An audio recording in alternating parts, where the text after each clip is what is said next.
Ազգային ժողովի նախագահ Ալեն Սիմոնյանը պատրաստակամություն է հայտնել հարմար պահի մեկնել Ադրբեջան։ Այս մասին ասել է խորհրդարանում լրագրողներին։ Ես պատրաստ եմ ամեն հարմար պահի մեկնել Ադրբեջան, մտադիր եմ իմ գործընկեր Սաիբա Գաֆարովային հրավիրել Հայաստան, որևէ ձևաչափով ասել է Սիմոնյանը։ Հարցին թե իրեն Ադրբեջան այցելելու հրավեր եղել է, Սիմոնյանը պատասխանել է, որ ոչ, բայց եթե լինի, նա կքննարկի այն։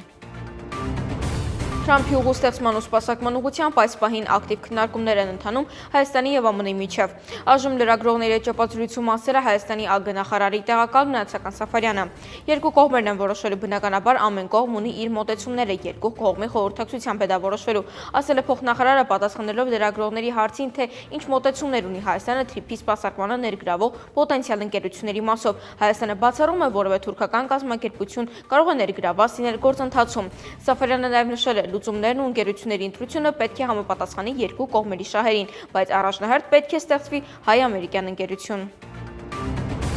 Վարչապետ Նիկոլ Փաշինյանի գլխավորությամբ տեղի է ունեցել անվտանգության խորհրդի հերթական նիստը, որին բացի ԱԽ անդամներից մասնակցել է նաև նախագահ Վահագն Խաչատուրյանը։ Նիստի ընթացքում քննարկվել են նախլիազորությունների շրջանակն ընդգրկող ընթացիկ օրակարգային և ռազմավարական բնույթի հարցեր, հաղորդում է կառավարության լրատվականը մանրամասներ չփոխանցելով։